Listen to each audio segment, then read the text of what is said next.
Princess Beatrice scanned the ballroom, looking through the voluminous gowns and crisp tuxedos for one face in particular. But when her father approached, she quickly tore her gaze away and smiled up at him. "Hey, Bea." King George IV of America held out a hand. "Dance with me?" It was a trick her dad often employed at crowded events. He and Beatrice would retreat onto the dance floor to strategize or to share something one of them had learned, or simply to get a moment alone.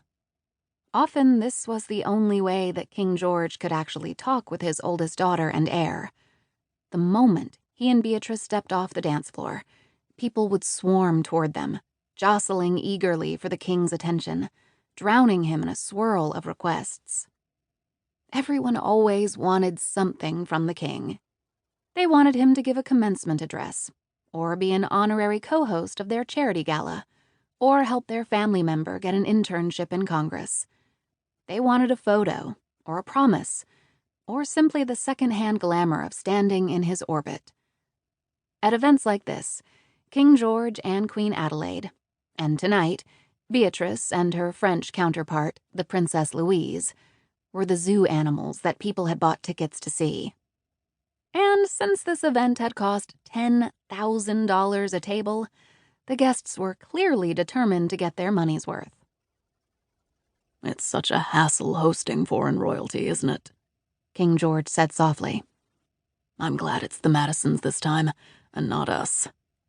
"You're glad we didn't have to turn the palace into a blue fish tank?" Beatrice joked. Her dad chuckled. "I do feel like a fish, now that you mention it."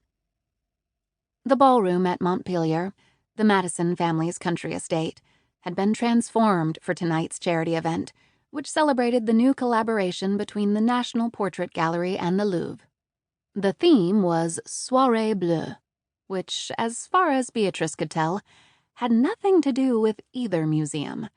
It was simply an excuse to decorate Montpelier with seafoam blue lighting and towering displays of hydrangeas on blue lucite tables. The guests, all wearing shades of navy or periwinkle or turquoise, floated about the ballroom like a great blue wave. Behind a velvet rope, in a small antechamber, hung the pièce de résistance, the Mona Lisa, the crown jewel of the agreement between the two museums. The painting would be on loan in America for 6 months, touring from one regional museum to another. Ambrose Madison, the Duke of Virginia, who was America's current ambassador to France, had supposedly brokered the agreement.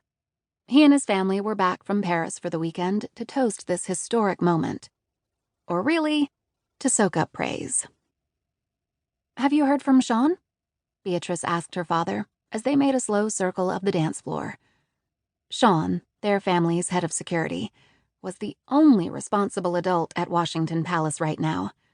Beatrice still couldn't believe that her parents had left her siblings, Sam and Jeff, home alone on the night of their high school graduation. The king glanced down at Beatrice, amused. "I know you're worried, but the twins will be just fine."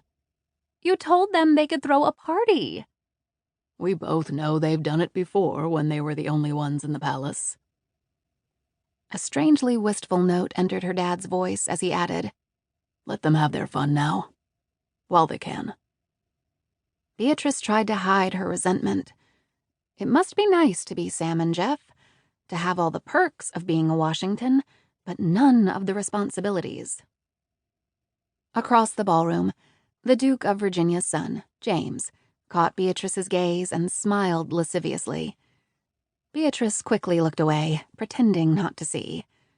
James had cornered her earlier and talked about himself for half an hour, as if she cared that he'd played lacrosse at prep school, or about his college fraternity, or that he and his younger sister had vacationed at the Spanish royal family's house on Majorca. Those sorts of guys, the pompous, aristocratic types, had been circling Beatrice with increasing frequency lately. At some point, she knew she would be expected to marry one of them.